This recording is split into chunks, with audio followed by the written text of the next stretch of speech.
and welcome down to the abyssal lair of the radiophonic sea creatures. Scream so hard that your testicles spontaneously combust, because I, Tokyo Chushu, am gonna be your host today. And with me as always are two guys whose testicles are the same shape as shriveled, hollowed out, extra small, rotten jack-o'-lanterns with absolutely no fire in them whatsoever.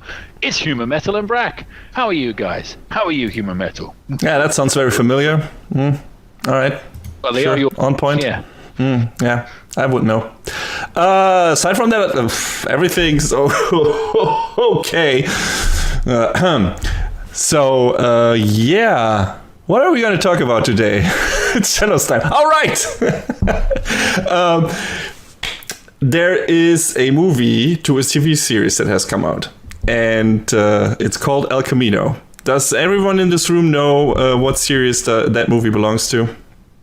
Yeah, it's the Glee movie, isn't it? Right! Perfect. Yeah, we all love Glee here on Radiophonic Sea Creatures. Singing in the car. That's what the movie's about. That's what it is. Perfect. Thank you very much. El Camino. Oh. God, what have I wrought? Is it the real song, El Camino? I'm not sure. Like, if you're actually trying to sing me neither, actually. It's not.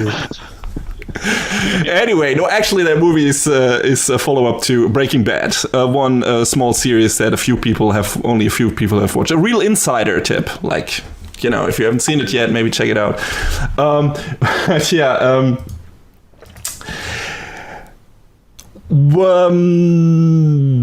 I think Breaking Bad did have a perfect ending. So I was kind of surprised to see that we would get a movie that would kind of continue the story in a way. So, and mainly it's continuing the story of what happened to Jesse after the TV series ended. So I was kind of reluctant to watch it, because just like with when they announced The Last of Us Part 2, that ending also was perfect for me, and I didn't need another part, and I'm kind of like, they can't improve this, they can only screw it up, so why are they doing this? And the same happened to me when I heard that there would be a Breaking Bad movie. It was like, they can't improve the ending, they only can fuck it up in a way, so why would they do it? I'm glad to report they didn't fuck it up. There's that. Also, I have to report that movie is completely unnecessary. Everything is unnecessary. Life is unnecessary. I don't care if it's completely unnecessary. I guess that's exactly what Aaron Paul himself in a tweet. There was like, you know, he basically said like, you know, alcohol isn't necessary, but is it fun? Yes, it is. Yeah, and that sums up that movie. And Vince Gilligan, the creator of Breaking Bad, said the same thing. He said, "Hey, I said everything I wanted to say with the series, with that ending. I was done. This is for the fans. This is just fucking fan service. That's all it is." And yeah, that's all it is. It's fun. You get to see some characters, maybe, right, that you were missing, whatever. And get to see them again. You get to see some flashbacks, some extended scenes from stuff from Breaking Bad and stuff like that. And yeah, that's pretty much it. Just a nice extension of Jesse's story and wrap up of an epilogue to that you didn't really need, because you were kind of in your own head building your own story of how his story would continue. And I gotta say, it pans out exactly as I imagined, you know, how his life would continue from the ending of Breaking Bad. And that's it. It's kind of like, hey, this is fine, this is cool, this is entertaining, there are some good jokes in there, like everything is like, it's the same writing team, it's the same directing team, whatever, the same actors. It's like, okay, this is great, this is fun.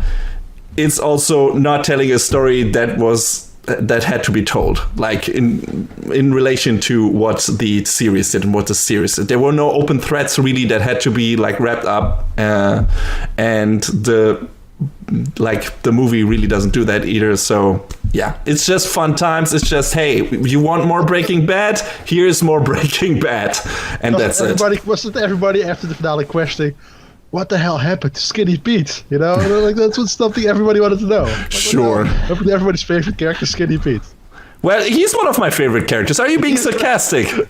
I know. I think actually Him and Badger are the fucking A gang. They are the best, the greatest team in all of Breaking Bad, in my opinion. I love those guys to death.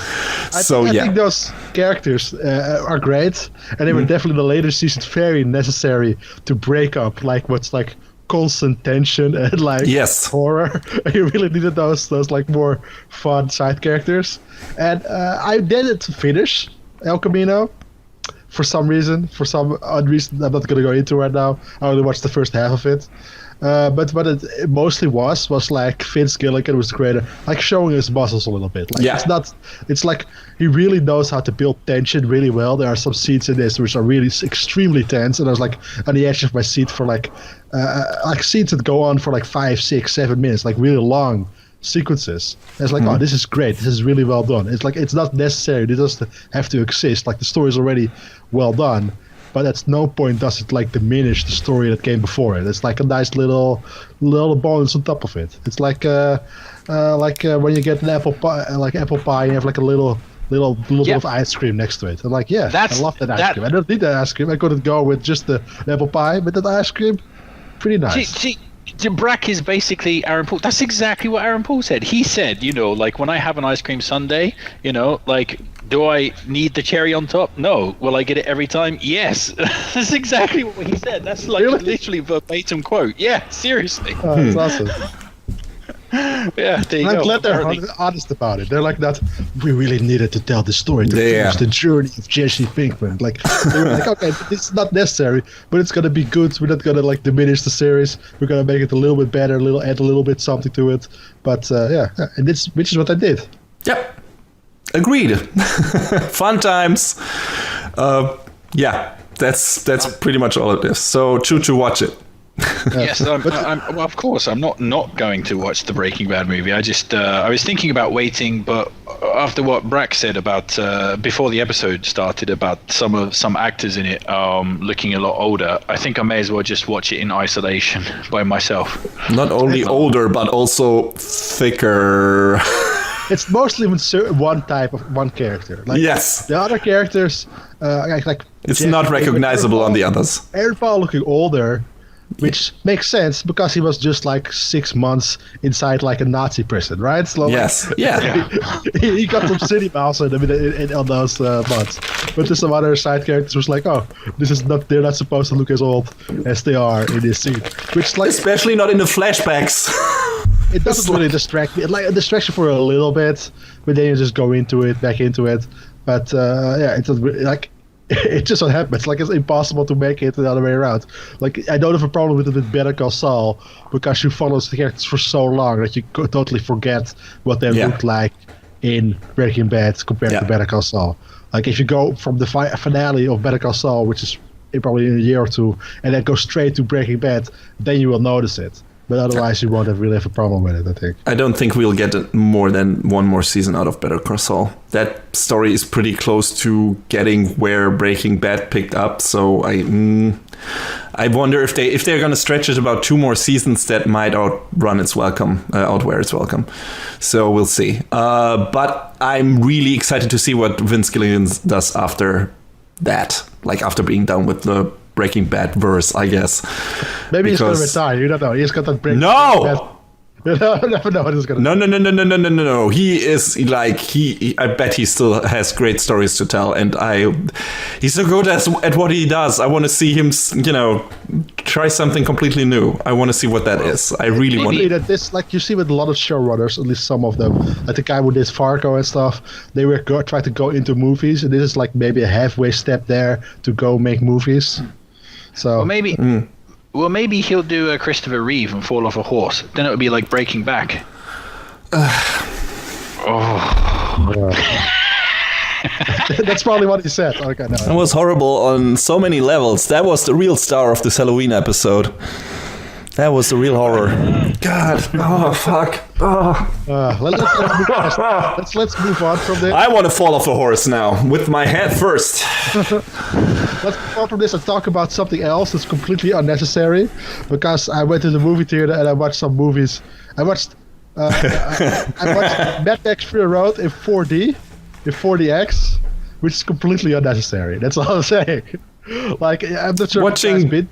Watching Mad Max Fury Road is never unnecessary. What are you talking about? I'm talking about 40X. I'm talking about my seat shaking like it's a car. I'm talking about smoke in the air, the smell of gas. Sounds all great. Why do we have a 4DX cinema? Why don't I have that? And then, like, I had a good time with it. Like, I paid extra for it, which was sad, but I had a good time with it. I really wanted to see Mad Max Fury Road again in the big screen. Like, and for a little while, it's fun if, like, they have the sheet shaking and stuff. But this is a movie where that's constantly. Like, yeah. Like, it's 2 hours long. And you're just tired as hell by the end of it. Like, it's like being on it. Time, and they have like air that's shooting out of the back of your seat. Like somebody's almost shot by a bullet. Like whoosh, and you have like air going past your head. And I was really cold by the end of the movie, like because they have blowing wind in your face the entire time, like when you're in the car, like wind in your face the entire movie. Well, especially when there's a storm or something. So I was like, oh man, I'm really underdressed for this because I'm really cold right now. It sounds like being on a fucking 2.5 hour long roller coaster ride in winter with a shirt on. But yeah, and what I got a lot of enjoyment out of it, there was like a guy next to me who was like really late. He came in like the last second, and he had like nachos with like cheese on it, like nacho cheese with like a little like plastic cup of cheese that is to go put over it. And I enjoyed like every once in a while like looking over and seeing him struggle putting the cheese on top of his nachos and like his nachos eating them and like. And it's like it took him the entire movie. Like most of them, we eat like a small bag of food during a movie. It's like done really soon. But here, he's like waiting every time for the moment to be for a quiet moment in the movie. So, and then all of a sudden it starts up again, and like his nachos, like he has to hold on to his nachos. Clinging onto his nachos like a man in a sinking raft. Yeah. But I had a lot of fun with it, and like in general, I don't think I will ever watch. I probably won't watch movies this way anymore. Like, there's only one movie for it's like, oh, this is perfect for this movie. That was Mad Max Fury Road. Like most action movies, I don't think it will add as much as it did with this because it's like you're in a car, so the seat shaking and stuff, it really fits. So for this time, I really enjoyed it. But it's not all.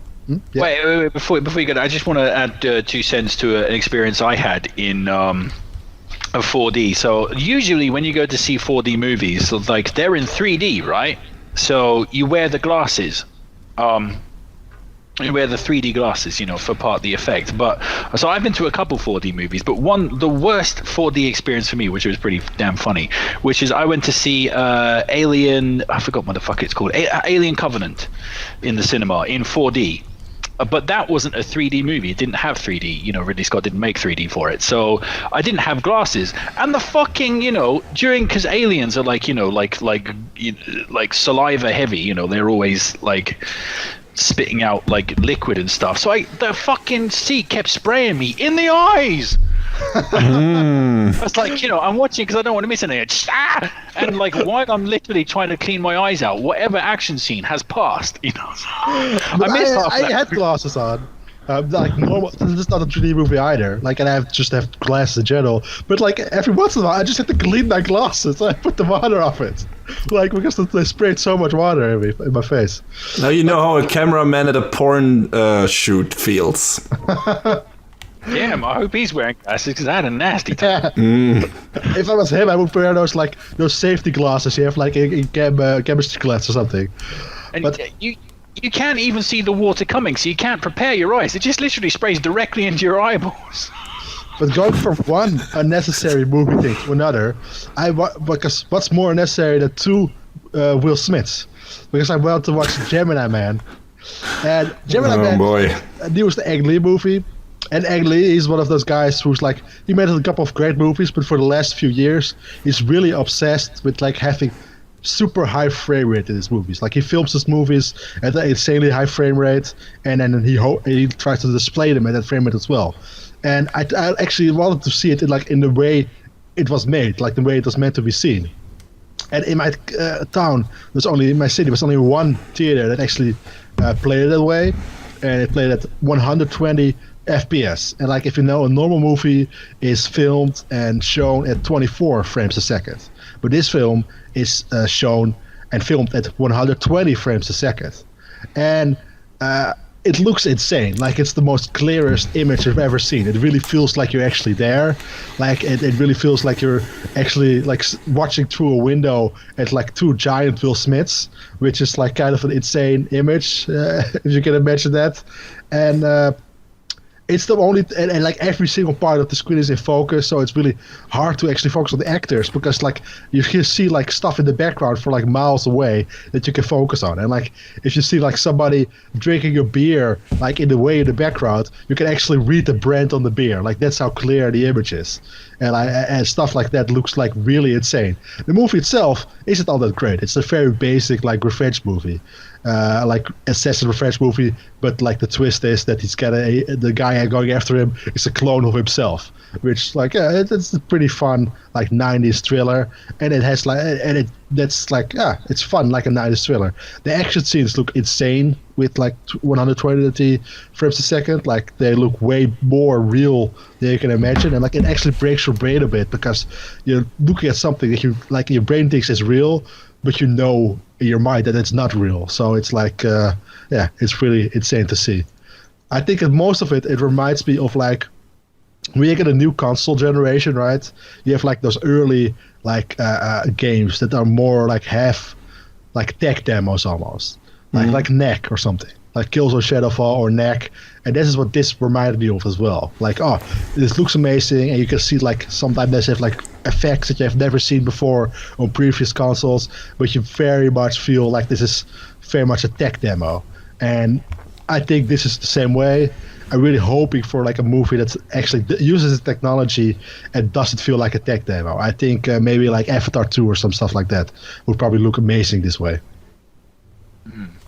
Yeah, I find when the screen quality is like super sharp, like it is in that particular movie with that technology, it sometimes distracts you quite heavily from what's going on. I remember seeing like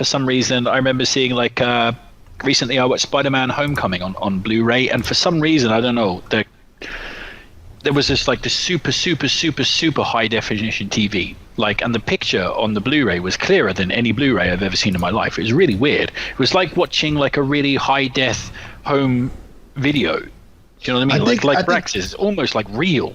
See, that's the difference. Like I probably think you watched a movie and you have like one of those modes on your TV on, which is like smooth framing or some shit like that, where the TV screen tries to put frames in between the other frames to make it look smoother, which I know that some people send Gentleman and they feel like it's like that, but the difference is here it's actually filmed like that and it's actually works. And I feel like when I watch a movie at like a friend's house and they have like put motion smoothing on or something, it looks really distracting, and I didn't feel that way while watching Gemini Man.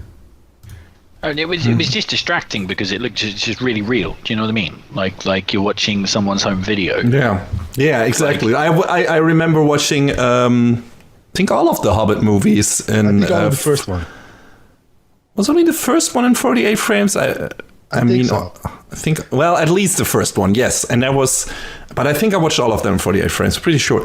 But it was super weird. Like, it's like Chuchu said, it's like you're watching someone standing next to a super fantastical thing, especially in the case of The Hobbit, because it's something that, you don't have in real life, but he's just filming it with a fucking handycam, just with a thing that makes it look like, hey, your friend fucking used that thing and now it looks like he recorded a home movie. And not even Cloverfield looked like that, where they actually tried to use found footage stuff where it actually was supposed to be a home video, but there was still like lower frame rate, so it looked like a normal movie in a way.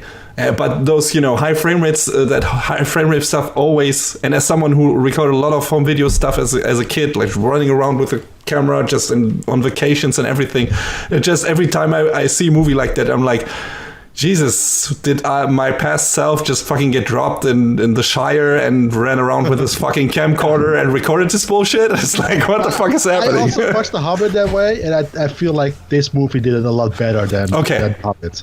Well, it's more frames. Some people are not used to it. Like, definitely more frames. It's like, I want to see it just out of interest, but I don't know. Is that version even available on normal Blu-rays? Can normal Blu-rays play the high frame versions? I don't think so. I think so. The last movie made by Ang Lee, I think it's called Billy Lynn's Halftime Walk or something, was also at 120 frames a second, but the Blu-ray is capped at 60 frames because it's impossible to put the technology for 120 frames on a Blu-ray, supposedly. Like they even can't. That's weird thing. But that movie is also in 3D, and like in the Blu-ray, you get the option to watch it in 3D or watch it at 60 frames a second, but not both at the same time, because for some reason it's technically impossible to do that.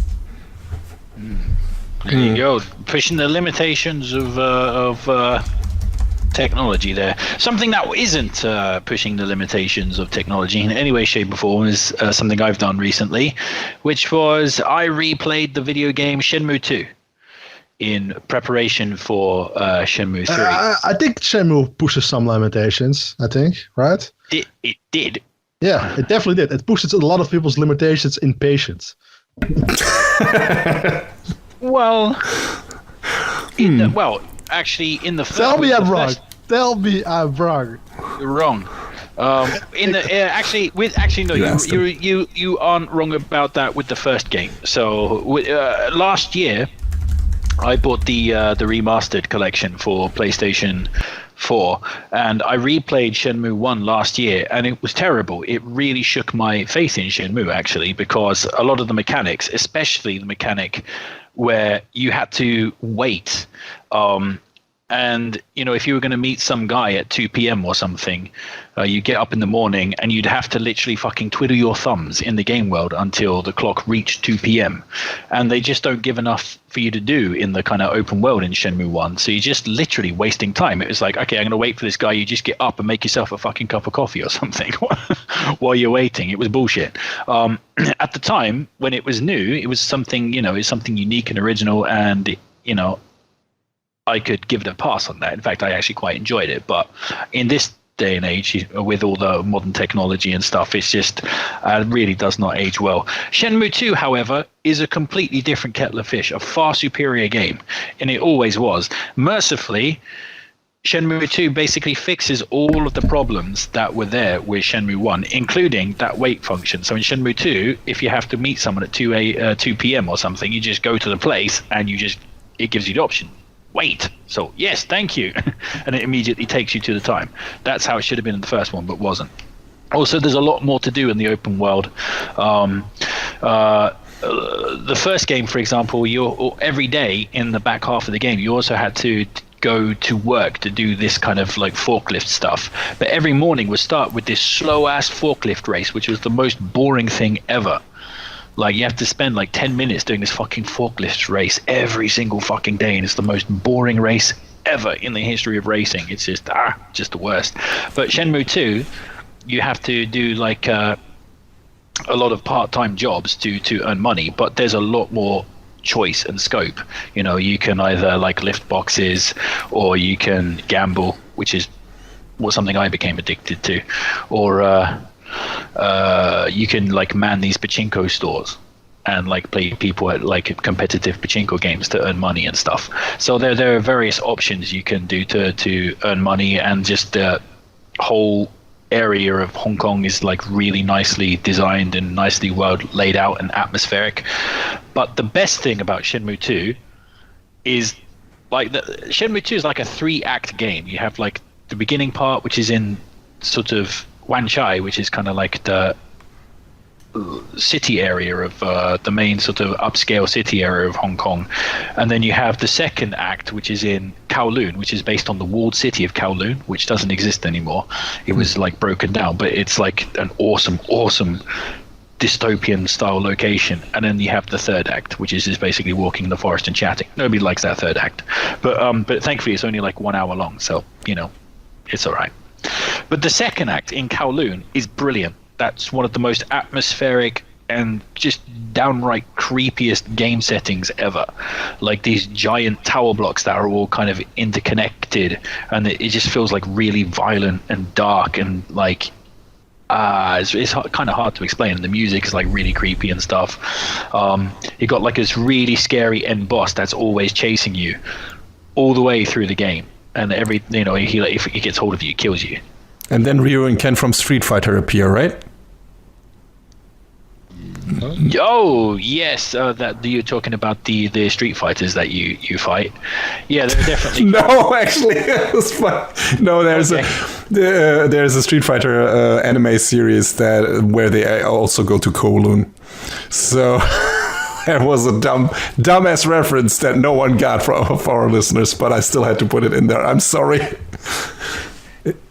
Yeah, thanks for that. Although I think I did see that Street Fighter. That's the one where Zangief is fighting in the middle of a collapsed building, right? Okay, it might be something. I'm not thinking. There might be something else. Fight in collapsed buildings in Street Fighter. Yeah, sure. Isn't that like a day-to-day to them? It works. Probably. That series is not good, but I watched it as a kid and left a mark, whatever. But that I remember that. I remember them going like, because they were Ken being a crazy rich asshole and they're traveling the world to find strong fighters, and that's one of the places where they go to. So that name rang a bell, otherwise it wouldn't have.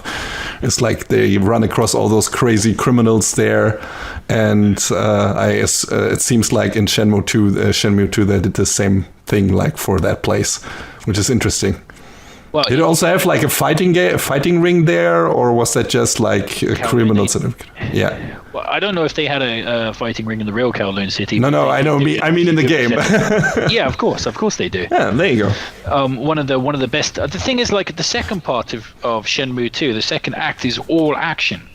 Which is awesome. So you're always doing something exciting, whether it's like tracking down these 3 championship Street Fighters and fighting the shit out of them in virtual style rings where you can't be ringed out and stuff, or like getting like captured and then having to escape from this prison. There's like weird Metal Gear Solid stealth sections in there, where you have to avoid enemies and stuff. And like I say, you have this really creepy ass boss who for some reason has that weird video game trick of being absolutely immortal and will kill you if he catches you. So he's kind of scary until the end fight where he turns into a pussy. You just beat the shit out of him. And it's like, why couldn't I do this, the other 100 times that I've bumped? The game assumes that you're completely incapable and that the actual fight will be the same experience as when you run from him, and then no, actually, I know how to play video games. Fuck you, game. So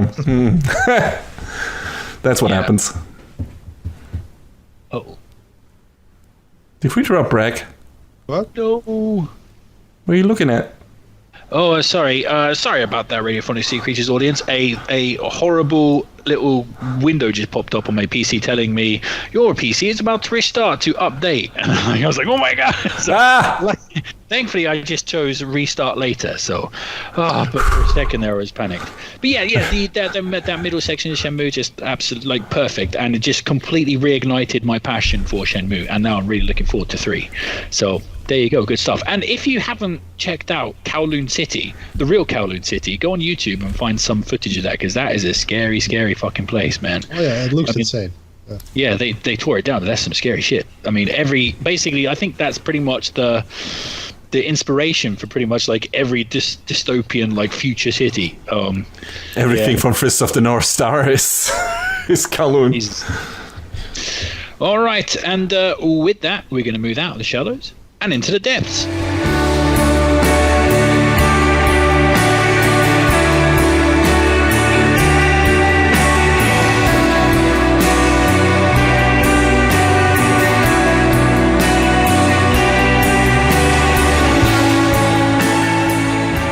Welcome back to the depths. So today on the depths, we're going to talk about horror movies or Halloween related stuff because, well, yep, it's Halloween. What do you want from me? So we've each chosen 2 pieces of Halloween media. I believe we've all chosen movies. I think, I'm not 100% sure, but I think we've all chosen movies. So without ado, let's get to some scary heebie-jeebie stuff. Human Metal, you're scary and just give me the creeps. So why don't you begin? What have you got? Thanks. Right back at you. Very welcome. You are a Japanese horror movie come to life. You are the Grudge. Anyway, yeah, let's talk about horror movies. We all love horror movies, yeah, I think. Do we? No. Yes. No. Hate him.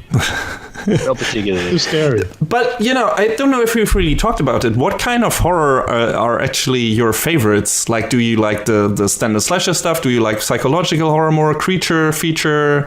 What are your guys' favorite kind of horror movies? I know what's my least favorite. That's easier, maybe. Yes? I hate the ones that are just so unnecessary cruel. Like that just like violence for violence sake. I hate Matures comes to mind, which is a French horror movie that I watched once and I kind of hate because that's just people suffering and going like for extra gory, disgusting visuals, and yeah, that's not for me. So I agree. That's the same for me. Yeah, like I'm the same as Brack. Same with action movies as well. Just people just shooting shit out of people for shooting shit out of people's sake. I'm just not interested in that either. Mm-hmm. But yeah, violence and cruelty for violence sake. I'm not keen on that. I'm not really into slasher flicks either, because that kind of is the same thing. It's just cruelty for cruelty's sake. Unless it's something like Scream. Yes, but slasher flicks can be fun, like Scream. Yeah, also, like, Freddy versus Jason. Oh, that's not really it. Yeah, that's fun. Do you know what I mean? That's like, that's what I mean. Slasher movies can be fun too. If it has a comedic or satirical element to it, I'm fine with that. But like a really nasty, mean-spirited slasher flick, I'm not really into that type of stuff. That's why I like the Nightmare on Elm Street movies so much, because they're very most of them have a very satirical feel to them. Even though they're pretty, they're slasher movies, only with a supernatural element to it. So, sure. I guess as a horror movie, I prefer movies that kind of, I would say, straddle the border between suspense and horror. Maybe more psychological based. Has to have some kind of interesting hook. I generally tend to really love horror movies where not so many people die. Like if I really think about my favorite horror movies, only maybe 1 or 2 people get killed in them. Like stuff like Crimson Peak. That's not a particularly scary film, but I love it. And I think still need to watch that. It's like fucking amazing. I love it. Haunting of Hill House comes to mind. The TV series. That's also really good in that regard. That's exactly, very few people die in that. It's like The Shining. The Shining is brilliant, and like not many people die in that either. Like, so that's the kind of films that I personally like, to answer your question exactly. I don't know about the not many people dying part. Can't really apply it to my first pick for a movie, but in terms of being straddling the line between psychological thriller and being actual horror, Hereditary fits the bill in my opinion, because this is a pretty recent movie which was released in January last year. It's directed by Ari Aster, who has done recently released a new movie called Midsommar, which I still want to see, which kind of seems to go into kind of the same direction as Hereditary. But Hereditary is basically a mixture of family drama and suspense thriller and horror movie. And it keeps you guessing what it actually is all the way through, because it's about this family in Utah, and the main character is the mother of the group, Annie, who is a miniature artist. She does like these models of houses and people and everything, very expertly put together and stuff like that. And that's her job. And then her mother dies, who she had a very complicated relationship to, as we learn pretty quickly. And what we also learn pretty quickly, I'm giving a bit of stuff away, but that really happens pretty quickly in the movie, is that her family had a problem with mental illness all the way through. So, and once the mom dies, a lot of shit starts happening, and you are constantly wondering, is this really happening, or is Annie going insane? Because, you know, she has this history, her mom had this history with mental illness. Is this actually some supernatural element going on? Is she going crazy? Is she not handling this, you know, the passing of her mother as well as she probably could, and her background? And the movie keeps you guessing constantly. At a certain point, it makes a pretty certain decision about that, and that is also interesting. But, you know, for a long while this movie is really focusing on the family drama, how that develops, how the family, you see the family keeps drifting apart for many different reasons, and that is really one of the most harrowing things to see in that movie. It's not necessarily gore or anything, it's just like you see these people going through a really bad time in more ways than one, and it gets worse, and it gets worse, and it gets worse. And yeah, then, you know, some supernatural things happen and you think, are those real, are those not? And yeah, it's that movie. I heard a lot about it before I actually saw it.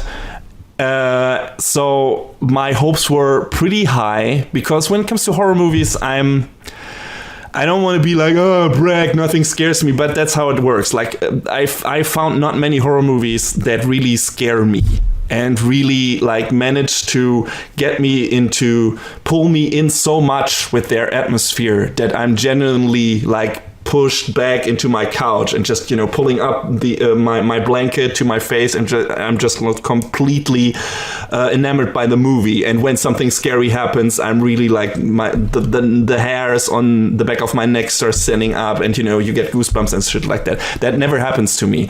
You know, jump scares don't count, that are just loud noises. Anyone can be scared by that. But, you know, building a really strong atmosphere and getting you completely in there and wondering what's going to happen next, and, you know, stuff like that. That doesn't really happen for me in horror movies. It happened for me in Hereditary. It's one of those rare movies for me that is just crafting this thick atmosphere massively and keeps you constantly on the edge of your seat because you don't know what's happening. I've heard some people saying it foreshadows stuff that happens later on very heavily, and I don't agree with that. At least I didn't feel like that. It's like I didn't know what was coming. I didn't see the ending coming. I didn't see the final developments coming. I was completely surprised by how the movie developed, and I loved it. I think that is a fantastic horror movie. I think it's just great, and it's one of those rare cases that really, really fucking scared me and made me feel really uneasy while watching it. Not necessarily because it's just, you know, only building suspense, but also because of the really realistically portrayed family drama and these really touchable, really believable characters. And it's a really good mix of everything that I want to see from a horror movie. There's also great gore in there, don't get me wrong, but yeah, it's really good stuff. If you haven't seen Hereditary yet, you need to watch it. It's one of those really rare, really fantastic things that comes along very, very, very sparsely. So, yeah. And I think, Chuchu, you watched it too. I did, yes. I've seen it twice. Firstly, I agree with everything you've already said. I think Hereditary is a fantastic film and extremely scary. I think, like you were saying about putting the blanket up, I think there was a point in that film, like I literally like was sitting in my seat with my knees up, like hugging my knees at one point. It was so scary.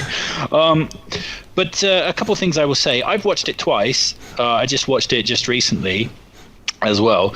The foreshadowing thing is there. It absolutely is there, but it's only there the second time you watch it. So the people who say it foreshadows, it must have watched it a second time, because the first time, one of the things that makes it so scary is you just don't really know what's going on. It's just it's kind of that fear of the unknown that also that adds to the tension. You're like, what is going on? You just have no idea why these things are happening or what the fuck is going on. Also, one thing I absolutely love, I just adore about that film, which so many horror films get wrong, is that a lot of horror films are really scary while they're building up tension, but when the explosion, when the action scene or the scare actually comes, it's a lot less scary. It's like The Shining is always more scary, you know, in the moments, for example, where you're seeing the tricycle go down the corridors or whatever, more than when the father's actually trying to kill the family, right? those scenes are always scary. But Hereditary is one of those films where when finally the climax comes, it's just the peak of fright. It's just absolutely terrifying when it comes. Like, so, you know, it's like when you're watching a monster movie and then the monster is revealed, it's like the tension just disappears or whatever, and then it becomes like some kind of, you know, rote action scene or whatever, like The Conjuring or something. But with Hereditary, when the time, you know, the real horror stuff actually arrives, it's proper frightening. It's really, really, really scary. And there's one, I don't want to spoil it, you say jump scares, you know, they don't count, but man, there is one jump scare in there that fucking, oh Jesus. I mean, they don't count when I'm talking, when I'm saying that, I mean movies that only consist of that kind of scare tactics, like of that kind of suspense where it's like build up, jump scare, build up, jump scare, build up, jump scare. That doesn't happen in Hereditary. Like, basically not at all. There are some in there, but they're well earned. So, and then I can accept that. It's like, if you earn your fucking jump scare, then I'm fine with that.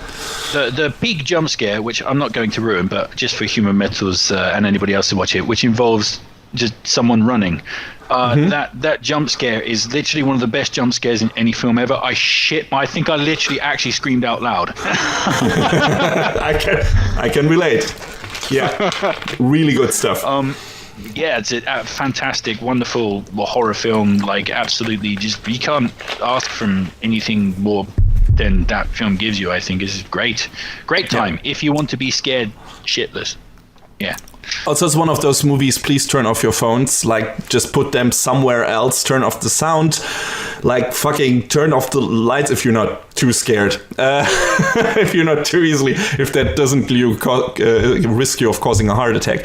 But it's like, really, if some outside influence comes in and just fucking that atmosphere dissipates, that I don't know if it's easy to get back in there again. You really need to, like, let yourself be completely wrapped up by that movie. You need to be taken hostage by that movie. And I feel like if you let other sources, like from outside or something like that, like constantly interrupt that shit, that movie won't work as well, because it's very, very heavily relying on its build-up atmosphere. So, just as a word of advice, try to watch that thing alone, without interruption, without someone who constantly comments on the movie, whatever. This is not a party horror movie. This is a suspense, watch alone, in the dark, get the shit scared out of you movie, and you will have the most... it sounds weird, but you will have the most enjoyment of the movie if you watch it that way, in my opinion. So, yeah. That's Hereditary. Cool. Bragg, you have been quiet. I'm not listening to what you're saying. I'm just like reading stuff online or stuff. You know, I haven't seen it. And you start saying like, it's really scary, so I'm just gonna watch it while listening to a podcast, have the lights on, middle of the day. Like, that's the way I'm gonna see it. No, don't do that, man. Don't do that. But yeah, still recommended. Bragg, you... Oh, it's me. What? It's me next, Human Metal. It's actually not. No. It's not. You are going last. You're last. All right, see, Hereditary got me so confused. Yes. All right. Bragg, your pick. I'm going to go next. I actually picked two sci-fi related horror movies. And the first of I did movies properties or whatever. And the first one is called Upgrade, which came out last year. And it's actually a more R-rated horror version of Venom, a sci-fi version of Venom. It's about a guy who, after a tragic accident where his wife is killed, he is paralyzed, and he lets like a tech genius or whatever implant a computer chip inside his body, and with like an AI to it, right? And on this quest for revenge, he lets the AI take more and more control of his body. And while he's like researching what happened to his wife and whatever, what happened to his wife and who killed her. And I think it's really fascinating because it stars a guy. It's like the movie's a lot like Venom, and also stars an actor who looks a lot like Tom Hardy. Like he looks like a knockoff Tom Hardy, which is kind of hilarious that like they have those two things going for it at the same time. But this version is a lot better. Like I really like Logan Marshall Green is the guy who you might recognize as looking like Tom Hardy in Spider-Man: Homecoming, or looking like Tom Hardy in Prometheus. Or looking like Tom Hardy in like a bunch of other movies. And he's really good at looking like Tom Hardy in this movie as well. But I really like his performance a lot. Like there's a lot of action scenes going on, like really violent, over-the-top action scenes, where you can really see the fear in his eyes on what he is doing, even like on how he's not controlling his own body. Like the AI is controlling his body, but he's like, and like really moving in a mechanical way. But at his face, he's still like acting afraid of what he himself is doing. It's really fascinating to watch, and like the way it's shot is also really interesting, where like it really follows the body center like completely, even though the camera is moving around, like a little bit like a video game almost, like the way it keeps like the body centered while the action is going on. And it really plays with a lot of interesting body horror sci-fi elements. Like later on in the movie, like they introduce some a group of like dark villains who have like been body modifying themselves, including a guy who's like built a shotgun inside of his arm. Like you can actually have a fun scene where it's like loading like shotgun shells into his arm, which looks very funny. And so they really play a lot with like the pulp cyberpunk aspects of this world. And overall it's a very it's really a smaller horror movie, but it really plays well with its setting, and it has some really crazy over-the-top stuff going on and some very interesting body horror moments. I think Human Metal, you've seen it as well. What did you think about it? I loved it. I think it was great. It's a fun little movie, perfect runtime kinda. I mean, story-wise, it's very predictable in my opinion. But it's just super fun, and I did not expect it to be as gory as it was in certain places. It gets super crazy. But I think it's great. It looks great. Like it's got a great atmosphere. Got fantastic action scene. It's just a really fun sci-fi horror action movie. Small one that seems like it's got a bit of a B movie feel to it, but not like it makes it look like I don't know, somewhat shitty or something. It just feels like something that you might have come across by accident on VHS, like back in the day, where it's like you never heard of this movie. Yeah, very very pulpy. Yes. So like I think in the 80s, this could be like a Kurt Russell like that movie. You know what I mean? Yeah.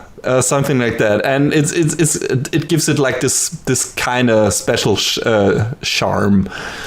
And if I hadn't seen Venom before it, I probably would have even been more surprised by how the action scenes are handled. But there are some parallels there that are undeniable. But yeah, if you haven't seen either yet, go with Upgrade first, because it's arguably the more fun, more well put together movie. Yeah, Upgrade is a better movie, I think.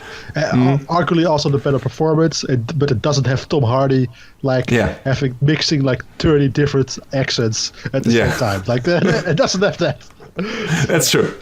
That's a plus for Venom. But yeah, Upgrade is a really fun movie. It's recommended, and not much more to say about it. It's not really scary, right? It's not. It's not that kind of horror. It's just the horror is mostly in the gore, but it's just a fun, crazy, over-the-top action romp. It feels like the kind of movie, like the kind of horror movie, which you're gonna watch when you invite like 6 people. You know what I mean? Like it's not like Hereditary, where you want to be immersed as possible for the entire viewing. This is the type of horror movie that you could also put on in the background at a party, and like people just once in a while look over, like, what the fuck just happened there? You know what I mean? And like it's just like just a blast to watch. Actually, I'm meeting up on Saturday with a couple of my friends, and they haven't seen it yet, so I'm going to suggest we watch that, because I think that's also a great like party watch movie, just because of how ludicrous the fucking action scenes get. So yeah, nice, good stuff. Ooh, that's cool. So I guess it's my turn. Yes. Wow. So totally shifting in tone here, I'm going to talk about Return to Oz, which is the sequel to The Wizard of Oz, the original Wizard of Oz. So The Wizard of Oz... Dorothy comes back as like a teenager with a machine gun, is like, fuck this shit up, or whatever. Something basically, like that? Basically, yeah. No, not so far off though, Breck. So The Wizard of Oz is obviously like a wonderful children's film. Going into a magical land and off to meet the wizard, the wonderful Wizard of Oz, and so on and so forth. This one, the second one, takes place a few not so later in story. First Wizard of Oz or whatever.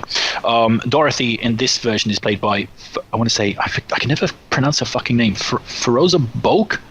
Like the bad girl in the Craft.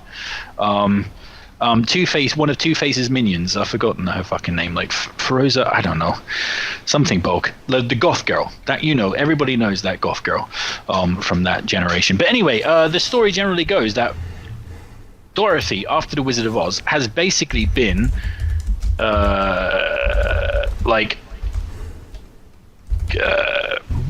diagnosed insane and is having electric shock treatment to cure her of these these hallucinations she's having in this nightmarish asylum. It's literally like she's in fucking Arkham Asylum from Batman, and they're giving her electric shock treatment. And one day during a storm, she tries to make basically a prison escape, and ends up in the middle of a storm, like a typhoon or hurricane or something. Basically, almost drowns in the river, and then wakes up in the magical land of Oz when she awakes. But hey, guess what? The magical land of Oz is changed, and everybody's fucking dead, literally. The yellow brick road is in ruins. The city has been destroyed. Everybody is fucking dead or turned to stone. What the fuck? and the city, like the Emerald City, is patrolled by these really scary people that have like wheels for arms, who make these really scary, creepy noises as they go through the city. And it's got an alien type atmosphere where, there's always like this foreboding danger. Other things. So yeah, it's basically a more sort of action-orientated horror version of The Wizard of Oz. So much so that at one point you have a witch who has many, many heads, and she can detach her heads and put on other heads. And sometimes she's nice, and other times when she gets angry, she like removes her head and attaches other heads. And it's like, when you're a kid and you watch that shit, it's fucking terrifying. And at one point the witch is chasing her through the castle or whatever, trying to kill her with no head, like a headless witch chasing a young girl. And there's this goblin king who can basically who can teleport around as long as there are rocks around. So that's a weird superpower. Yeah, he basically teleport everywhere as long as there are rocks there. Well, basically, he becomes part of the rock because he's attached to all the rock, right? So he can travel underground. But it has this creepy thing where in the background, there'll be like a rock or something made of stone. You'll see this creepy face come up, sort of in the background, spying on the hero and stuff. It's really, really scary. And you get some interesting heroes. There's a kind of horse, I would say, which is like a couch with a moose's head and wings made out of peacock feathers. And you got this other guy, which is basically a pumpkin. I think his name is Jack Pumpkinhead or something. No, isn't that Tim Burton's thing? I don't know. I think his name is Jack, yeah. But it's just basically a pumpkin head attached to a bunch of twigs and stuff. So there are some interesting heroes, and there's a lot of battling and stuff. But the thing is that film is basically a children's film, but it's just really creepy and really sort of horror forward. It's an excellent children's horror film. And if you have little sprogs, if you have children and you want to scare the absolute fucking shit out of them, show them that movie, because when I was a kid that terrorized me. Seriously. That is a creepy movie to watch when you're a little kid. God damn. Have any of you seen The Return to Oz? I've only never seen even heard of it. I've heard of it. I've seen a video review of it actually, and it looked great. And I never, every time that movie is brought up, I'm like, oh, I gotta watch this. And then I forget. It's like, I want to see this because the imagery I saw looked really cool. And yeah, it somehow eludes me. I don't know why. It's weird. Go watch it. It's badass. It's awesome. Yeah. I don't know if any one of my friends has it on DVD or something. So I don't know if it's streaming anywhere. I'd have to look that up, but yeah, I kind of want to see it. I just didn't get to it yet. But the things you're talking about, like the weird character designs and all the really scary imagery. I saw some clips of them. I was like, holy shit, this is fucking sequel to Wizard of Oz. This is crazy, and it's like it's cool. It's not like forced goth weird ass dark shit like in the fucking live action Alice in Wonderland movies that that didn't work out. So yeah, it's cool stuff. I want to see it, but I never got to. I haven't gotten around to it yet. Also, just to an added note to what I was saying about Return to Oz, I mean, it does have a really good reputation as well. People generally love it, but also, like to that point, it's also just a really, really solidly entertaining film as well. It's really good. I love it. I used to love it when I was a kid. I should play it to my own children and scare the crap out of them. Right. Again, father of the year. Well, my oldest daughter just watched Hereditary, so. Oh my god. Why? So, Human Metal, what's next on your list? One of the most obscure movies I can think of, even more so than Return to Oz. And it is an animated movie. Of course, you know who's talking right here. Big into animation. And this is actually a German animated movie, which is, rare in itself. Well, we had some animated movies here and there, but not really something like this. So this is obscure in itself, but it also is obscure because it's like it is a crime thriller horror movie. Really, it's a slasher movie kinda, and it is completely made like all the protagonists are cats. So I'm not kidding, and it's not like anthropomorphized cats like cat people. No, actual fucking cats. Like this movie is called Felidae, and it's based on a book by an asshole. I think Akif Pirinci is, I think, a guy with pretty shitty views in general on. Yeah, a horror movie about cats, of course. Yeah, no, he's a weird guy. Like, really not not a good dude. Pretty shitty views on society and everything, and pretty shitty politics, if I'm not mistaken, from what I've heard. But I came into contact with this story through the book. I read that book as a kid, which I shouldn't have, because I was like, hey, this book is about cats. Yeah, this could be fun, right? I like cats. So I'm going to check this out. And that scared the shit out of me because that movie, that book is really, really fucking violent. And if you like cats, don't read that book, don't watch that movie. I'm not kidding around. Even if it's animated, that movie will scar you for life. It goes even crazier than the book does in certain parts, especially because some of the visuals are just so fucking out there and fucking ugly and disgusting and horrifying. This movie deals with cat murder, a lot of it, a lot of fucking cats being heads torn off, bodies torn, like belly slashed open, fucking little baby cat embryos being laid out near their mother's torso that is slashed up, like the most disgusting, vile shit. And I'm wondering, how did this get made? How was that for teens? What the fuck is happening here? And there's also this. It's Felidae, right? Yeah, it's Faraday. Yeah, I'm googling it online, and it's funny. It looks like it has the art style of like a knockoff Disney movie. You know what I mean? It looks like a knockoff Aristocats. Yes, that's the weird thing. It looks like a fucking Disney movie made in. It's a co-production. It was made partially in Germany, like that's where the most directing people were. But also some of the animation was produced in London by a pretty historic studio actually. Some was produced in Dublin, some in Seoul in South Korea. Some in Vancouver in Canada, I think. So it was a big international co-production and was the most expensive animated German movie to that date. Was still so because that book was very successful, so they want to think why they went with animated. I guess because you couldn't back then when that was when that movie came out, which was in I don't even remember 1994, so it's a rather old movie. Back then, you couldn't really do something like, a cat movie with CGI, and doing that with trained cats who cannot be trained as well as dogs, I guess would have probably been, especially the death scenes, would have been both much more traumatizing for kids too, but also, would have not been as easily to pull off. So they went with an animated movie.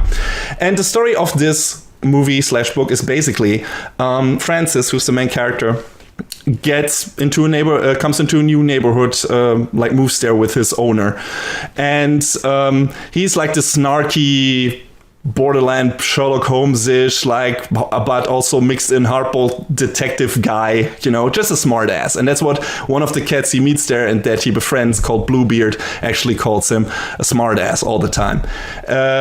And yeah, one of the first thing he comes across in the backyard of his new house is a murdered cat. Just fucking throat torn open. Just the throat thing sticking out, like super high gore. And yeah, and then he and Bluebeard start investigating, and he actually tries to solve this murder. And you have no idea what this story goes places. Like, fucking what is it called? Fuck. I'm missing the English word. Shit. That's definitely not the right word. No. Genetics, where it's all about inheriting the perfect genes and stuff like that. When what Mengele tried to do in World War II. Yes. Like Hitler, yeah.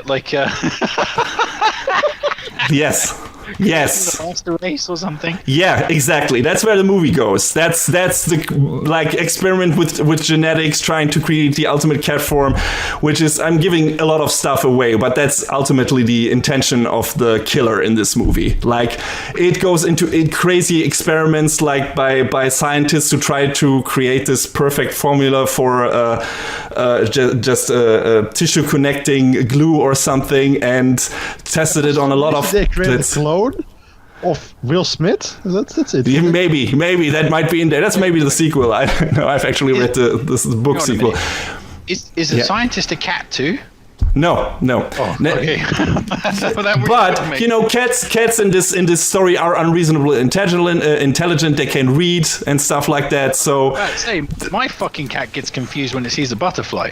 Yeah, so these cats are too intelligent for their own good. Maybe and they know something about butterflies that we don't. That's all.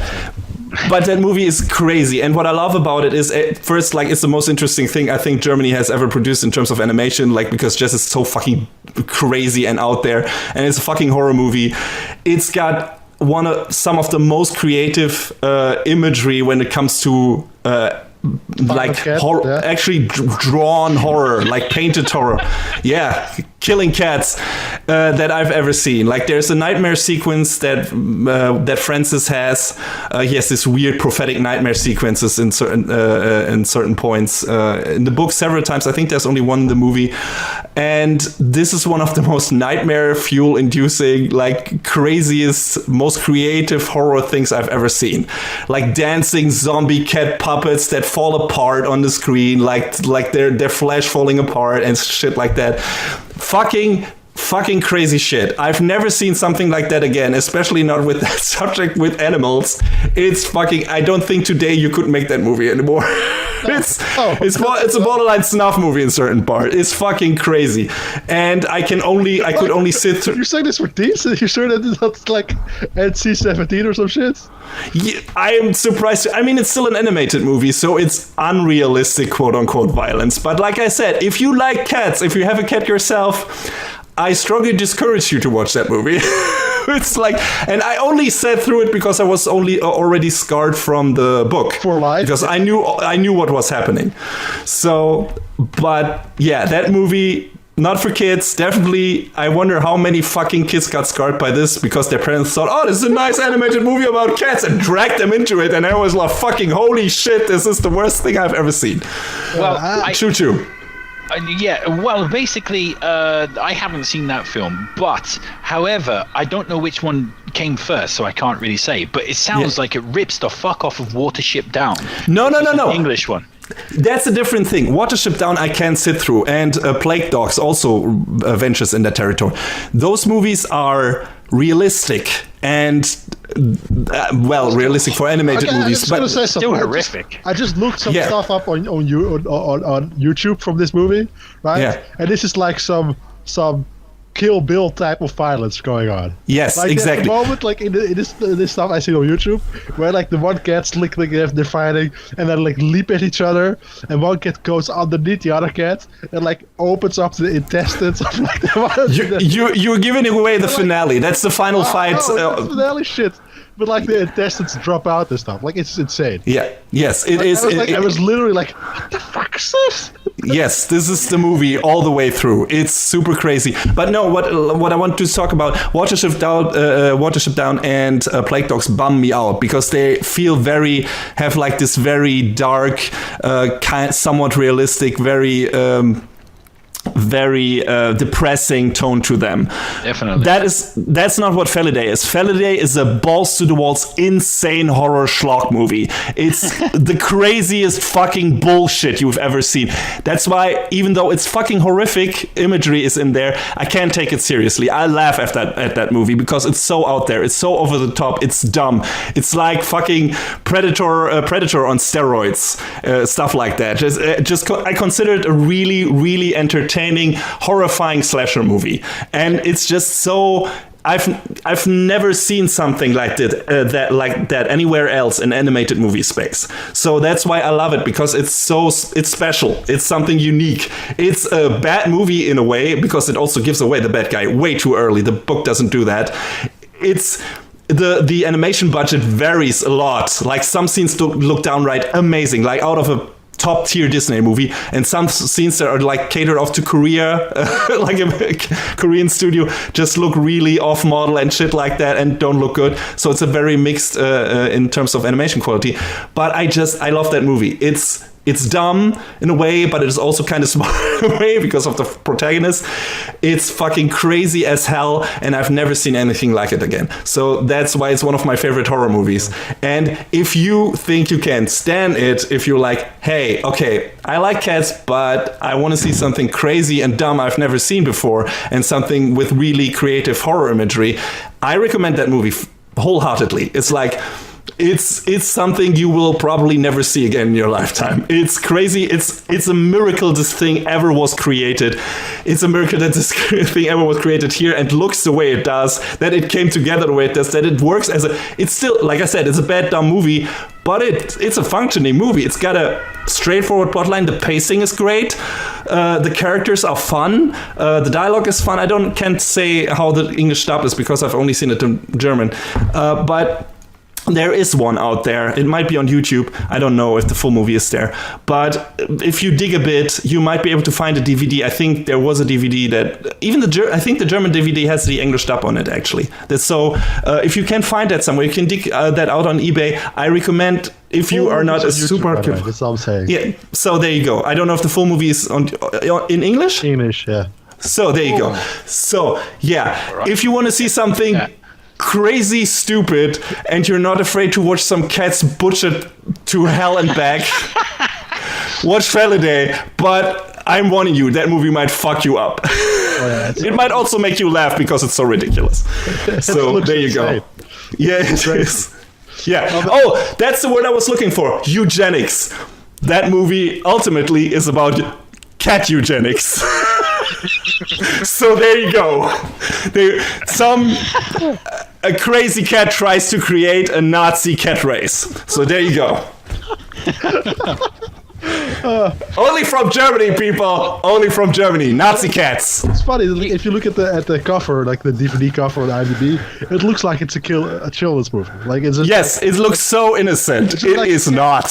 Rooftop at the sunset behind him. Yeah, it's like about cat eugenics, like serial killer cats. You give me flashbacks though, because I remember the first time I saw Watership Down. It was in school, and they were playing it as like a school movie or something. Yeah. Watership Down is crazy too, but like I said, that atmosphere is completely different. Like Watership Down and Plague Dogs, especially Plague Dogs, I can't watch because those movies are actually depressing to me and horrifying, and because they're about test animals and actual violence, happening in nature and done to animals. Don't get me wrong, that is in Felidae too. Like all the plot line with the tests on the cat, like the experiments on the cats for that weird tissue glue, it's horrifying.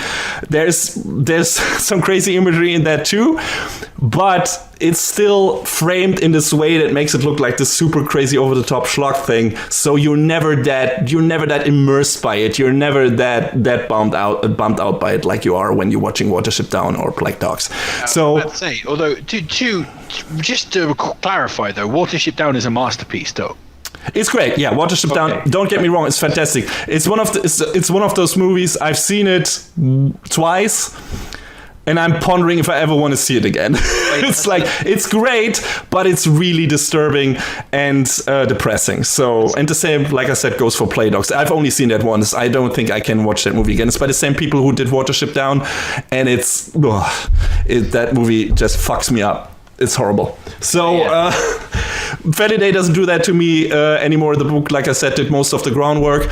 And that movie is so fucking cartoony in certain parts and so crazy. It feels like, I don't know, in parts it feels like a Friday the 13th movie or Nightmare on Elm Street or something like that. So, yeah, if you want to see something truly, truly out there and that you've probably never seen before, truly check that movie out. Yeah, if the whole movie's on YouTube, I think pretty much everybody who's listening to this is immediately going to go and watch that. I know I am. Damn sure. I'm just going to watch a little bit of it because it sounds so fucking crazy. Like, it sounds like you made it up. Like, that's how crazy it is.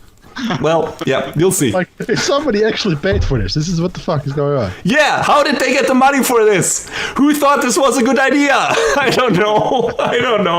But I'm glad it exists. Like, if you look at Watership Down, I think that the art style is a lot more mature almost. Yes, it's very muted colors and kind of realistic depictions of rabbits and everything. Like it looks more realistic. And Felidae just looks like fucking Disney cartoon, and then it's not. Aristocrats with extreme violence. I want to see it. There you go. I don't want to take up all the time. We still got 2 more movies to go through. So, Brack. Actually, my next one isn't a movie, so I'm not going to talk about it that long. It's a short story called "I Have No Mouth and I Must Scream" by Colin Ellison. And I read this short story like, I don't know, a lot of years ago, and it really stuck with me. It's like a sci-fi horror movie which is set after the post-apocalypse, right? And it follows these last 5 humans alive, and this apocalypse is like created because like during the escalation of the Cold War, like China, Russia, the United States, they create like the supercomputers, like with AI, to like they're the ones that run the war against it between the countries, right? And then those computers, like obviously, what happens? Like those computers came together, they took over, they destroyed mankind, and the computer is self-aware, and like he is like angry at humanity, and he's like torturing these last 5 or 6 last people, survivors of humanity, and it's really fucked up. Like it's like, and he's like it really is like a depiction of hell almost, because these people can't die. The computer is like so powerful that they can extend their lives so that they never age or go old. But they like he tortures them, but like not in like a straight up torture way, but like he leaves them alone for a little bit, and they feel like they're left alone, and they're going for. They're going to survive, but then he comes back and does some more fucked up stuff to them, and it's a really grabbing, interesting depiction of hell, only like through the viewpoint of like a computer, like a sci-fi version of what hell would be like. And that way, when I read it way too young, found it really scary, and it really stuck with me. It's a really great like short story. It's only 20 pages long, so there's not that much story to it. I can't really talk about it that much because it's so short. I'm going to talk about it more than the length of it takes a person to read it. But yeah, it's fascinating, it's fucked up, and it's great. Go read it. So it's not a movie, it's just literally a short story. Yes, it's just they also made a game out of it. I remember. Yes, that's where I remember from. I know I remember the title, but I didn't remember if it was the actual story. But then it was probably the game. Yeah. But the story is online for free, right? Yeah, you can read it. You can find it online for free. I found multiple like places where you can read it online. It's like like really old by this point. Actually, it's like over 60 years old, I think. Well, is the game any good? I have no clue. I've never played it. Like, the game is also extremely old as well, and it just looked really outdated, so it's like that. Oh, I thought it was a recent one. Oh, okay. Then I was mistaken. I think they re-released it recently. Okay. Wow. Well, here you go. The Radiophonic Sea Creatures giving you some great free recommendations. We have the Human Metal thing on YouTube, and we got the I Have No Mouth But I Must Scream digital novel thing from Brack that you can probably find online for free. So there you go. Go check that shit out. That's awesome. Mm-hmm. So I guess we're going to come to the final pick on the list, which is thankfully something we've all seen, which is my choice, and that is the movie The Cell. So yeah, I really like The Cell. I think The Cell is a visually gorgeous movie. So I guess I'll set the scene. The Cell is about a serial killer who has kidnapped his latest victim, but then he ends up going into some kind of shock that leaves him comatose, basically, just when the FBI kind of catch up with him, in fact. So, he has this kidnapped victim. The FBI don't know of the victim's location or whatever. Their serial killer's gone into like some kind of comatose shock. How do they get the information of where their victim is? Thankfully, there is some technology that in SF world that allows psychiatrists to go into the mind of their patients, which is being used by Jennifer Lopez in the film to connect with a comatose child, and is being like funded by the super rich father of this comatose child. So she ends up going into the serial killer's mind to sort of find out the location of this last victim. So that's basically the premise of The Cell. And of course, when she goes into the killer's mind is basically like stepping into a dream from Inception or something, and the more fucked up and twisted the person, the more fucked up and twisted the imagery that you'll find in the mind. So I really love this film. This film definitely has issues, especially something which I'll talk about a bit later. But generally speaking, for me, I love the visual style. I find it really creepy as well.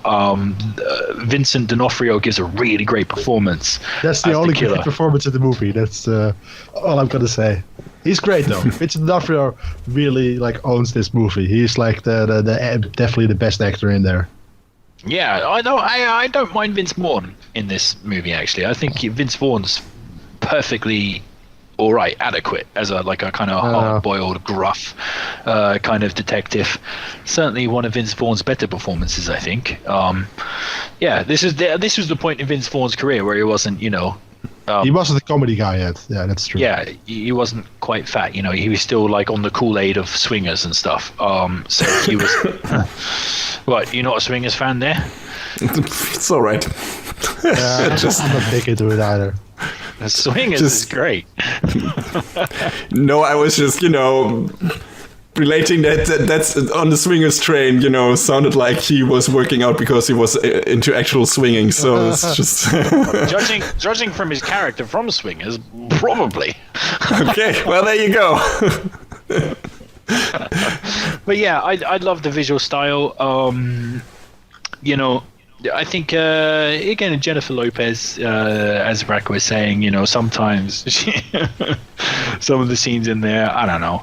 And we'll get to the ending in a minute because I got something funny to say about the ending, which really doesn't make any sense. But I just love it as an adventure into the annals of someone's mind. I think it's really creepy in places too.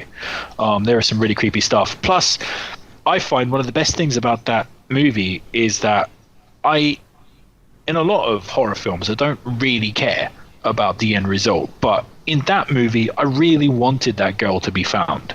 I really wanted the FBI officers to find that girl and to rescue her. That felt like very urgent, a very sort of urgent and pertinent goal that they had there. So I think when they, spoiler alert, when they actually succeed in doing that, it's actually a real sort of, during that final scene, I'm like, yeah, come on, fucking break the window, get that fucking girl out there. I really feel that kind of impetus in that scene. Which is rare because I rarely care about anything. Anyway, I'm sure you guys are chomping at the bit, especially Brack.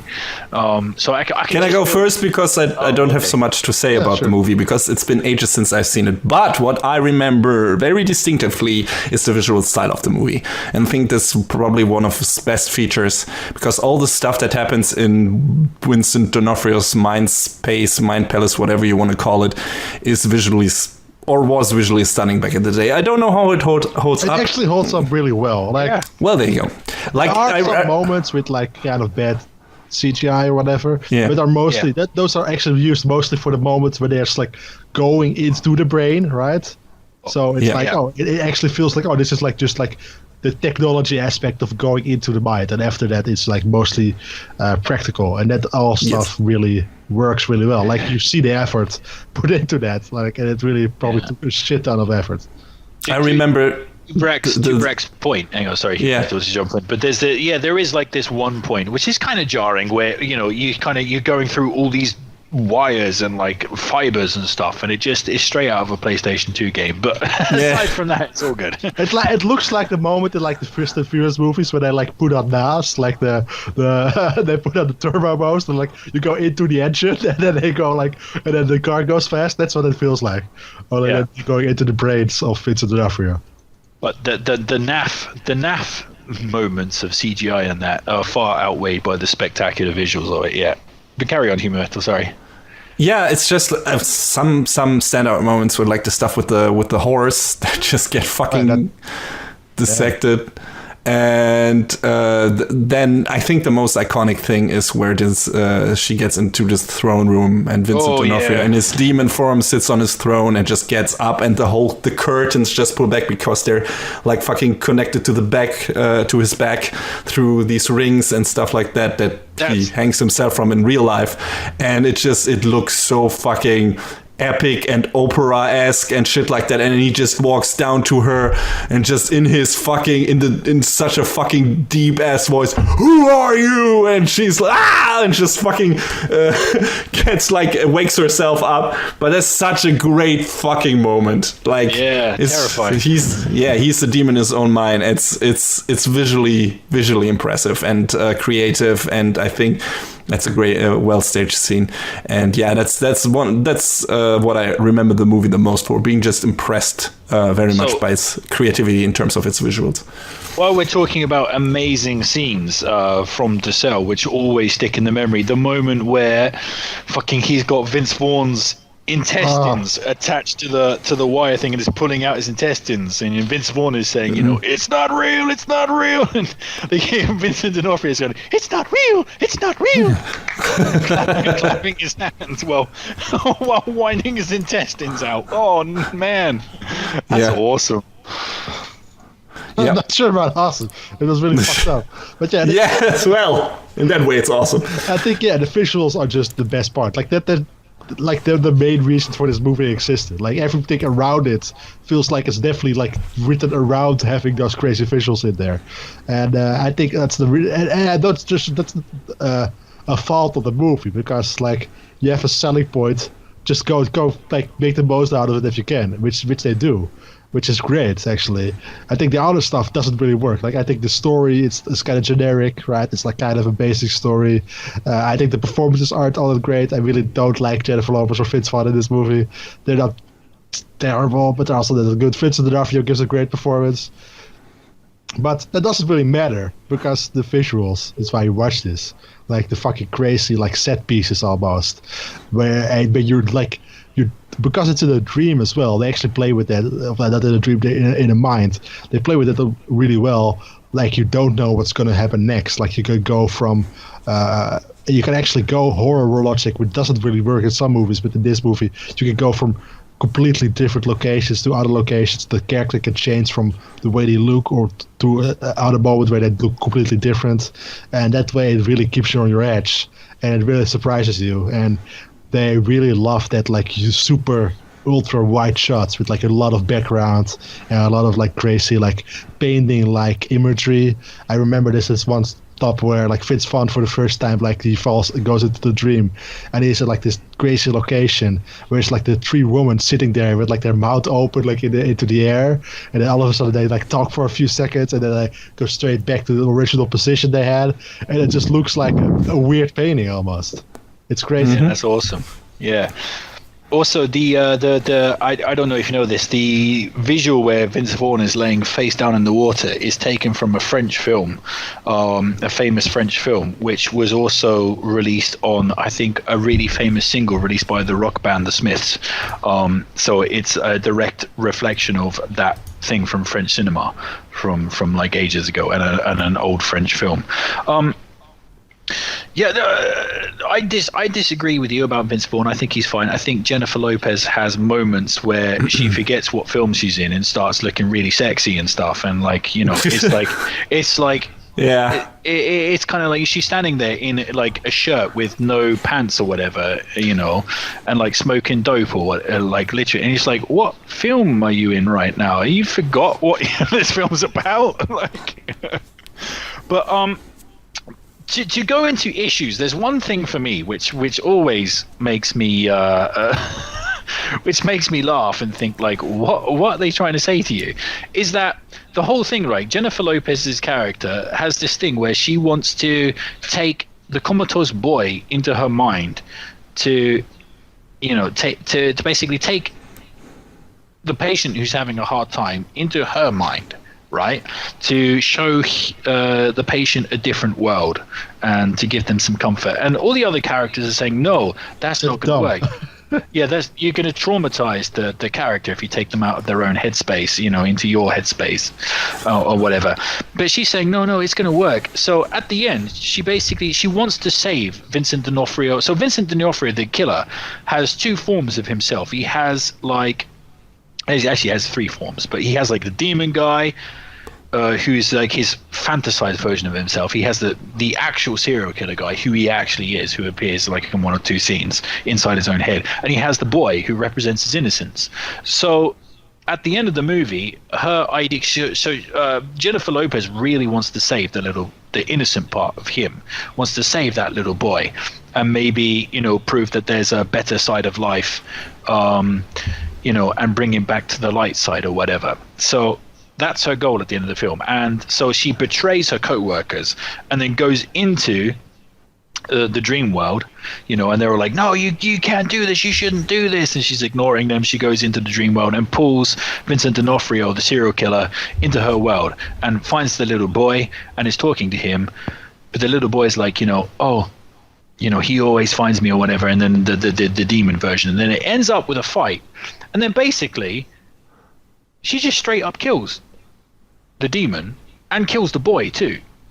So and then the real guy in real life completely dies, and therefore she completely fails at what she's trying to succeed in the end. Yeah. Because she just like straight up, like everything they said, don't do this, comes true. That's completely wrong. She sucks at her job. Yeah, she sucks at her job. She completely fails. She kills the boy as well, because the boy's feeling pain with like blood spewing out of his mouth, and she drowns the boy as well. She literally grabs the boy and like she grabs the serial killer and drowns him, and therefore kills the boy too, the little boy that she's trying to save. So she kills her patient, right? Completely fails, kills the guy in real life, because he dies in the dream, he dies in real life, kills the serial killer, and then comes out with it, and someone's like, oh yeah, you've done a really good job, we're going to fund your project for like X amount of years. She completely failed. Okay. I was really surprised. Like, there was one thing, like, I thought you were talking about something else at the ending. Like, there's a last moment where there's the patient in the beginning, right? Where she's like this little boy as a patient, and there's like something about a boat or whatever. Right? Do you remember that? And it ends with that as well. But the ending is filmed and has like the soundtrack. It's really creepy. Like I was expecting they were gonna set up a sequel where Vincent D'Onofrio's like person is still in her mind. It goes from her mind into the little boy's mind, and that's going to be the sequel where like the little boy wakes up and grows up and he becomes a serial killer as well. Like, and it's like Vincent D'Onofrio's like mind inside that boy's mind. I was really like literally, because I was like, they shot it really creepy. She's like looking stone faced the entire time. She has like this really beautiful like a dress or whatever, but it looks very like elegant, but like also really crazy and over the top. It's like, oh, this look, and like the soundtrack is just going crazy. Like the soundtrack is like going balls crazy. It's like, what the fuck is this? Like super hard orchestra. It's like Howard Shore, who's like really great guy, really great like at least like orchestrator or whatever. I don't know how you go, but he also makes like the Lord of the Rings movies and stuff like that. And it's like, I was really expecting that to be like the ending of it. Like I really expected something creepy to happen because the music was so creepy, and the visual, like it was shot in a way where it felt like it was meant to be creepy, but it just ends. Yeah, although I do love the soundtrack in that. All that Eastern stuff is awesome. But yeah, I didn't get that though, Brack. I didn't get the same feeling at all. So I guess that might be down to personal opinion. But I tell you what is really weird. I will pull out one last. Tell me, you wouldn't watch that movie. Like you wouldn't watch The Cell 2, where it's Vincent D'Onofrio's mind in that little kid's body. I would totally watch that. Actually, there is a Cell 2, and I've not seen it. There is a sequel to that film, and I've not seen it. But did you? But the one last thing that makes me laugh as well about that film is that the Vincent D'Onofrio, right, in his own mind, sees himself as this demon guy, which is, fucked up and twisted. But when she pulls Vincent D'Onofrio into her own mind, she's there like looking like Mother Teresa, like as a fucking like this saint. How fucking narcissistic do you have to be to imagine yourself in your dream world as like a holy saint? What the fuck? That also made me laugh. So she's also got some issues as well. I'm untouchably pure. Anyway, yeah. So, Brack, obviously you and we have slightly different views. But did you like the film? No, I really liked it. Like I said, like I talk more negative because the positive stuff I completely agree with you. Like the way it looks, it's this like endlessly watchable. And like after it's done, it's like, oh my god, I wish like. I watched his other movie after this, The Fall, which is pretty good as well. And after that, he really doesn't really make anything that interesting anymore, Tarzan Singh. But I was like, oh man, imagine if like a Doctor Strange movie or some shit looks like this. That's what I remember. Like if like modern movies don't go heavy on the visual effects, but like go as crazy as possible with like physical, like actual like visual like effects like this. That would be like insane. So yeah, I really enjoyed it. Okay, that's great. Yeah. Well, with that, we've come to the end of this Halloween episode of the Radiophonic Sea Creatures. But that's our opinion on great Halloween horror movies. Humetu, you have something to say? No, I agree. Continue. All right. Okay. I saw his lips move, and I thought, oh, he's got something to say, but he was probably dreaming of cocks. So, but yeah, that's our opinion on horror movies or Halloween media. But if you have any opinions on the movies we talked about, or if you want to recommend your own Halloween media, please sound off in the comment section. And please join us next time you hear a bump in the night and wait to find your mother gyrating on the end of your cock without your consent. Happy Halloween, everybody.